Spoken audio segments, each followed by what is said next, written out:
Shankar competitive classes में भी आप सभी का स्वागत है। इसमें आज बिहार शिक्षक भर्ती परीक्षा के लिए जो इम्पोर्टेंट है हमारा मैथ्स का जो मैथ पूछा जाता है उसको आज देखेंगे। सीटेट ये पेपर जो है सीटेट दिसंबर 2022 में जो एग्ज़ाम हुआ है उसका पेपर है और ये पेपर मेरा खुद का पेपर है जिसमें मेरा 30 में से 28 मार्क्स मैंने प्राप्त किया था। और ये पेपर 1 का है जिसमें 1 to 5 क्लास तक के बच्चों को पढ़ाने के लिए एलिजिबल। आइए देखते हैं हम आगे इसमें कैसे प्रश्न पूछे जाते हैं। सीटेट का मैथ्स जो पूछा गया था उसका पहला क्वेश्चन 30 CBP था। उसके बाद मैथ्स का 31 से 45 तक जो है, इसमें 31 से 45 तक मैथ सेक्शन का जो थ्योरेटिकल क्या कह सकते हैं उसको जो बनाने का था उसका, और 15 क्वेश्चन जो होता है पेडागोजी होता है। तो इसमें हम कैलकुलेशन टाइप का जो भी था उसको 15 क्वेश्चन को यहाँ पे देखेंगे। पहला क्वेश्चन है 5/2 - 2/5। 5/2 - 2/5 इसका एलसीएम ले लेंगे। 5 × 10 2 × 10 5 × 25 - 5 × 10 2 × 4 25 में से 4 गया 21/10 2.1/10। Option number 1। अगला क्वेश्चन देखेंगे दूसरा 5 अंकों वाली सबसे बड़ी संख्या और 3 अंकों वाली सबसे छोटी संख्या का योगफल। तो 5 अंकों वाली सबसे बड़ी संख्या तो 99,999। 3 अंकों की सबसे छोटी संख्या 100 होती और इसका योगफल यानी प्लस 9 9 9 10 के 0 बाकी 1 9 10 के 0 बाकी 1 9 1 10। ऐसा ऑप्शन कहाँ है? कई दहाई सैकड़ा हजार 10,000 लाख 1,99,000 कहाँ है? तो ऑप्शन 4 इज राइट आंसर। अगला देखें क्वेश्चन नंबर 33 है इसके अनुसार। और how many pieces of wire of length 3/4 metres each can be cut from a roll of wire measuring 1/4 metre. तो ऐसा प्रश्न कहता है कि 11.1/4 मीटर लंबे तार के एक रोल से 3/4 मीटर लंबे तार कितने टुकड़े काटे जा सकते। तो बड़ा वाला भाग में छोटा वाला से भाग दे देंगे तो उससे कितने टुकड़े काटे जाते हैं वो निकल जाएगा। नंबर ऑफ पीसेज तो बड़ा वाला भाग 11 चौका 44, इसको हम लिख सकते हैं 44 से 45/4। तो यहाँ हो जाएगा 45/4 / 3/4। 45/4 × 4/3। 4 से 4 3 से 15 यानी इसको 15 छोटे छोटे पीसेज में ये विभक्त हो जाएगा। आंसर हो जाएगा ऑप्शन नंबर ए।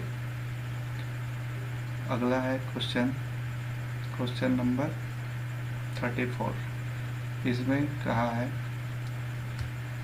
इसमें क्वेश्चन करा है 1300 यानी कि 1300 इस तरह लिखेंगे प्लस 13 इकाई। यदि 100 का मतलब हुआ 13 में यदि 100 से गुना कर दें तो 1300। 13 इकाई का मतलब 1, यदि 13 को 1 से गुना कर दें तो 13 और प्लस 13 दहाई का मतलब हुआ 13 को 10 से गुना कर दें तो 130 माइनस 1000 ये किसके बराबर हो। तो यहाँ से हो जाए 1300 130 और 13 को यदि जोड़ते हैं तो 3 3 1 4 3 1 4 और 1 1443 में से 1000 यदि घटा देंगे तो 443। ऑप्शन 3 सही आंसर हो जाएगा तीसरा। अगला है यदि 0.239 प्लस 2.93 इसको जोड़ना है तो दशमलव का जोड़ 2.93 लाइक डेसिमल में बदल देंगे 9 3 3 6 9 2 11 के बाकी 3.169। इसमें घाटा क्या देना है 1290। 9, 16, 16 में से 9 गया 7, 10 में से 2 गया 8, यहाँ 2 में से 1 गया 1, यानी 1.879 इसका वैल्यू हो जाएगा 1.879 इज इक्वल टू 3.92 माइनस के को इधर ले आएंगे तो के प्लस में हो जाएगा, इधर 3.92 माइनस 1.879। अब यदि इसको हम घटा देते हैं तो 10 में से 9 जाएगा 1, यहाँ बच गया 11 में से 7 गया 4, 8 में से 8 गया 0, 3 में से गया 2, यानी के का वैल्यू आ गया 2.041। अब कहता है के में क्या जोड़ा जाए कि यह 3 के बराबर हो जाए। के में हम क्या जोड़ें कि 3 के बराबर, तो 3 के बराबर कैसे आएगा, तो 3 में हम क्या जोड़ें, तो 2.041 जो आया है उसको यदि घटा देते हैं तो 3 में क्या जोड़ने वाली संख्या निकल जाएगी। तो घटाते हैं तो 10 में से गया 9, 9 में से 4 गया 5, यहाँ बच गया 9 और 2 में से 2 गया 0, यानी 9.59 क्या जोड़ा जाए, तो 0.959 को जोड़ेंगे तब हमारा वो संख्या निकल जाएगी। क्वेश्चन नंबर 6 और इस पेपर का 36 यहाँ देख रहे हैं, what is the sum of the smallest common multiple and the biggest common factor of 60, 72 and 84। तो स्मॉलेस्ट कॉमन मल्टीपल है या स्मॉलेस्ट को ही लोएस्ट बोला जाता है, तो लोएस्ट कॉमन मल्टीपल यानी एलसीएम और यह है बिगेस्ट कॉमन यानी एचसीएफ। तो यहाँ नंबर दिया हुआ है 60, 72 और 84, इसका एलसीएम और एचसीएफ का सम क्या, तो एलसीएम हम निकाल लेंगे। इसको एलसीएम हो जाएगा इसका 2 दूना 4 या 12 पर 7 84 और 72 लाने के लिए इसमें 3 दूना 6, 6 दूनी 4 थे 12, 12 थे 36 दूना 72 आ जाएगा। 60 लाने के लिए 2 दूना 4, 4 थे 12, अगर 5 से गुना कर दें तब 60 भी आया। ये हमारा एलसीएम हो जाएगा, जिसमें कि इसको हम बाद में हल करेंगे। 10 हो गया, इधर से 3 दूना 6, 6 दिया 18, 18 दूना 36, 36 गुना 7, 7 से 42, 2 बाकी 4 7 21, 4 25 और इसको गुना कर देंगे 10 से तो हो जाएगा 2520, यानी एलसीएम आ गया 2520। और एचसीएफ निकालेंगे तो एचसीएफ 60, 72 और 84 का एचसीएफ आ जाएगा 12, यानी कि ये 2520 और 12 सम पूछा है तो 2520 और 12 को ऐड कर देंगे 2532। अगला क्वेश्चन चलेंगे। अगला क्वेश्चन है, रमा के पास केवल 50 और 100 के नोट। रमा जो है उसके पास 50 है और 100 के नोट है। यदि उसके पास नोटों की कुल संख्या 25 और 1600 का धन, नोट की संख्या 25 और धन कितना है 1600, इसको हम 2 तरीके से बना सकते हैं। बेसिक मेथड पहले देख लेते हैं।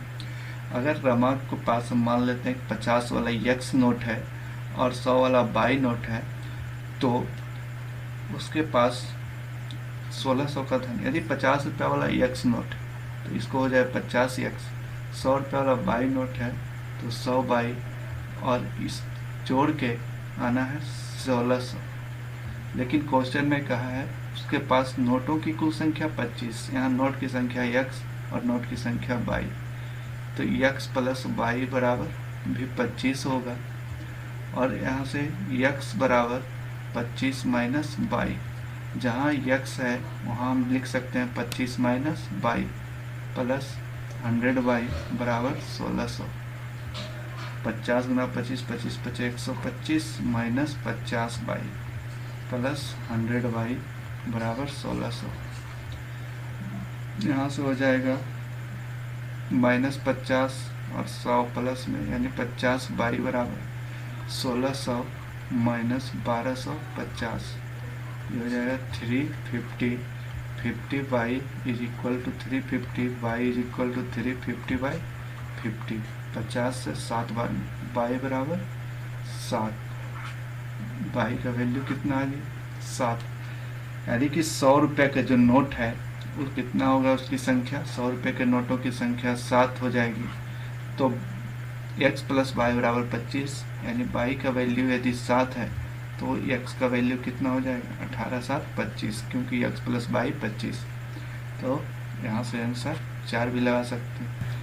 अगला क्वेश्चन, सविता विद्यालय की एक गोष्ठी में 9:30 AM से मिनट पहले पहुंची। 9:30 टाइम था और 15 मिनट पहले, 9:30 से 15 मिनट पहले कितना टाइम होता है 9:15 AM।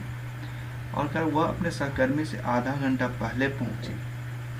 इसका सहकर्मी कितना बजे पहुंचे, सहकर्मी आधा घंटा पहले, सहकर्मी से आधा घंटा पहले, तो सहकर्मी पहुंचेगी 9:45 AM, जो कि इस गोष्ठी के लिए 35 मिनट की देरी से पहुंची।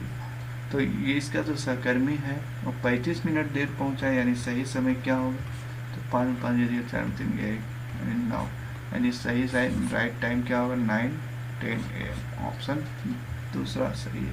अगला क्वेश्चन, अगला है, किसी विद्यालय में 28 कमरे हैं और प्रत्येक कमरे में 6 पौधे हैं। प्रत्येक पौधे के लिए प्रतिदिन 180 ml पानी की आवश्यकता है। यदि एक बोतल में 840 ml पानी भरा हुआ है तो ऐसी कितनी बोतलों की आवश्यकता होगी जिससे कमरों के सभी पौधों को 3 दिन तक पानी दिया जा सके। हम निकालेंगे, पहले यहाँ 3 दिन तक पानी पूछा है, तो पहले 1 दिन तक पानी देने में कितने बोतल की आवश्यकता होगी, उसके अनुसार 3 दिन में कितने, इस तरह से निकालें। तो 28 कमरे हैं और प्रत्येक कमरे में 6 पौधे, यहाँ दिया हुआ 28 कमरा 6 पौधा है। प्रत्येक पौधों के लिए प्रतिदिन 180 ml पानी की आवश्यकता होती है। एक बोतल में कितना है 840 ml। तो यहाँ देखिए 28 कमरे में कुल कितना पौधा हो जाएगा, तो 28 गुना 6, ये हो गया टोटल पौधों के। अब एक पौधा को कितना पानी चाहिए, एक दिन में 180 ml पानी चाहिए। कितना दिन पानी देना है, तो 3 दिन पानी देना है।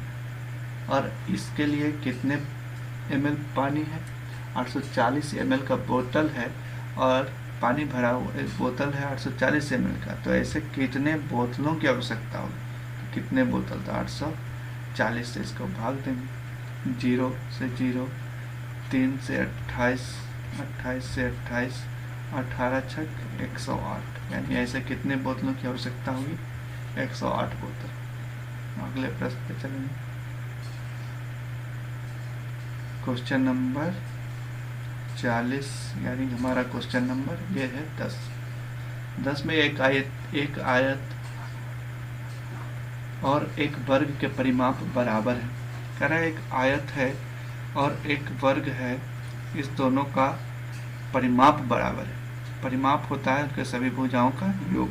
वर्ग का परिमाप 48 सेंटीमीटर है। यहाँ दिया हुआ वर्ग का परिमाप 48, यानी वर्ग का परिमाप होता है 4 है और ये दिया हुआ है 48, 4 से 12, a is equal to 12 centimetre, यानी वर्ग की जो भुजा होगी कितना होगी यहाँ से 12 सेंटीमीटर। कह रहा आयत की चौड़ाई वर्ग की भुजा से 4 सेंटीमीटर कम है। अब वर्ग आयत की चौड़ाई,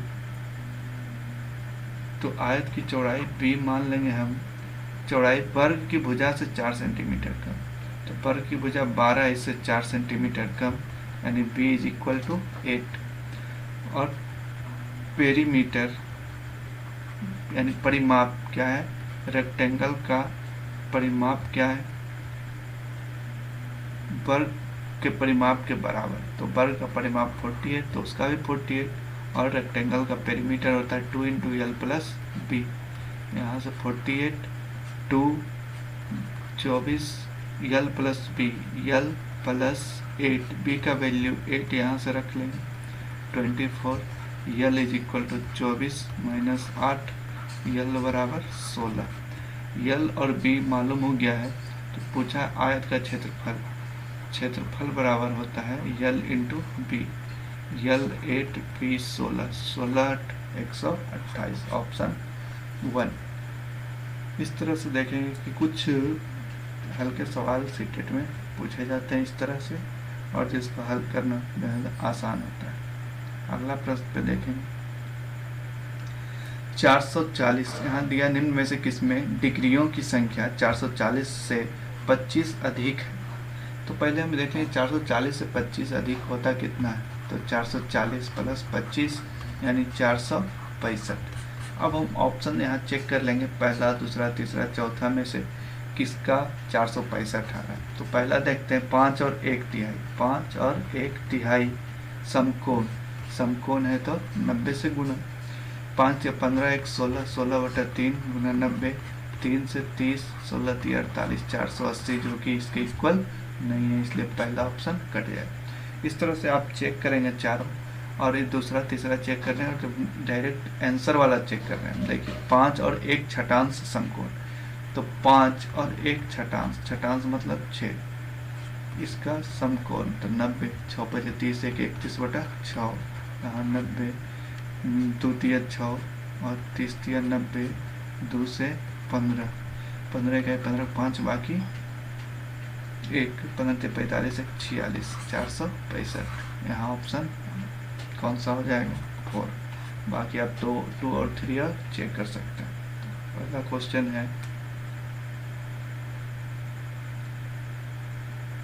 6.7 मीटर लंबे तथा 4.5 मीटर चौड़े फर्श को 45 सेंटीमीटर भुजा वाले वर्गाकार टाइलों से पूरी तरह ढकने के लिए आवश्यक टाइलों की संख्या। तो 6.7 मीटर, यहाँ 4.5 मीटर, 1 मीटर में है और कुछ सेंटीमीटर में, तो मीटर वाला को हम सेंटीमीटर में बदलेंगे तो 675 सेंटीमीटर, इसको भी सेंटीमीटर में बदलेंगे तो इतना सेंटीमीटर, क्योंकि जब 2 यूनिट में दिया हुआ रहता है तो उसको पहले 1 यूनिट में बदला जाता है। तो यहाँ हो गया 675 सेंटीमीटर, और ये 4.5 मीटर, 100 से गुना करने पर 450 सेंटीमीटर। तो यहाँ देखेंगे कि फर्श का क्षेत्रफल टाइलों की संख्या निकालने के लिए हम क्या करते हैं, फर्श का क्षेत्रफल बटा 1 टाइल का क्षेत्रफल निकालते हैं। फर्श का क्षेत्रफल लंबाई गुना चौड़ाई 675 गुना 45, 450, और 45 सेंटीमीटर वाले वर्गाकार टाइलों की वर्गाकार का क्षेत्रफल होता है भुजा गुना भुजा, तो 45 से 10 बार में, और ई 45 से कट जाएगा 45, 45 इकाई 45, और 45 गुना 5 925, इस तरह से 15 गुना 10 150। टाइलों की संख्या कितनी हो जाएगी, ऑप्शन 3 यानी 150। अगला क्वेश्चन है किसी कक्षा के 21 बच्चों के भार केजी में नीचे दिए गए हैं, ये सभी जो है भार दिया हुआ, कितने बच्चों का, 21 बच्चों, कह रहा कितने बच्चों का भार 45 केजी से 50 केजी के बीच में, 45 केजी से बड़ा और 50 केजी से छोटा होना चाहिए। कब, तो इसमें देख लेंगे, पहला बच्चा तो यहाँ है 45.2 केजी, ये 44 42 44 46 केजी जो है इसके बीच में आएगा। दूसरा बच्चा यहाँ, तीसरा बच्चा यहाँ 46.8, 45.8, चौथा यहाँ 5 6, 52 ज़्यादा हो जाता है 7, ये 8 9 और ये 10, टोटल कितने बच्चे 10। अगला प्रश्न क्वेश्चन नंबर इसके अनुसार 44 और 15 क्वेश्चन में से ये 14वां क्वेश्चन है। निम्न तालिका एक विक्रेता द्वारा 5 महीनों में बेचे गए वाहनों की संख्या को प्रदर्शित करती है। जनवरी में 225 वाहन बेचे गए, फरवरी में 318, मार्च में 272, अप्रैल में 180 और मई में 178 बेचा गया। कह रहा है विक्रेता द्वारा जनवरी और मार्च में बेचे गए वाहनों की कुल संख्या। तो जनवरी में 225 और मार्च में 272, 5 2 7, 7 2 9 और 2 2 4। जनवरी और मार्च में 497 वाहन बेचे गए। अब कह रहा फरवरी अप्रैल और मई, फरवरी अप्रैल और मई में कितना वाहन बेचा गया है, तो 8 8 16 6, बाकी 1 8 1 9 9 7 16 16 1 8 1 9 7 16 1 17 7 बाकी 1 3 1 4 4 1 5 और 1 676। कह रहा है बेचे गए वाहनों की कुल संख्या से कितनी कम, यानी जनवरी और मार्च में जो वाहन बेचा गया फरवरी अप्रैल और मई से कितना कम। तो घटा देंगे 676 माइनस 497, 16 में से 7 गया 9, यहाँ बच गया 6, 16 में से 9 गया 7, 5 में से 4 गया 1, 179 वाहन। Option number 2। अगला और लास्ट क्वेश्चन देखेंगे, आज का लास्ट है। कह रहा है निम्न पैटर्न का अवलोकन कीजिए। ये कुछ रीजनिंग टाइप का प्रश्न है। कह रहा है 1 + 2 3, फिर ये 3 + 3 6, फिर ये 6 यहाँ आ गया है, यानी ये वाला जो है यहाँ से आ रहा है, 11 यहाँ है, ये 18 29, इसका तो पैटर्न पता चल रहा है कि ये वही आ रहा है, यहाँ से 42 तो यहाँ 42। अब ये मालूम करना है कि ये 2 3 5 और 7 11 13 और यहाँ है यक्स, तो 2 3 5 7 ये जो पैटर्न चला रहा है 2 3 5 7 का, ये कौन से नंबर है, इवन प्राइम और जो भी है उसके अनुसार यहाँ पे यक्स का वैल्यू रखें। तो 2 3 5 7 ये सभी जो है प्राइम नंबर या अभाज्य संख्या का पैटर्न चलता आ रहा है, और इधर की जो संख्या थी इधर से आ रही है, तो 13 के बाद का प्राइम नंबर कौन सा होता है, तो 17, यानी x बराबर 17। तो बाई कितना हो जाएगा, तो बाई 42 और 17 को जोड़ने पर 7 2 9 4 1 5, यानी बाई का वैल्यू 59 और x का वैल्यू 17। अब ये दोनों का योग पूछ रहा था, इसलिए 59 + 17, 9 7 16, 5 1 6 और 1 7, ऑप्शन 2।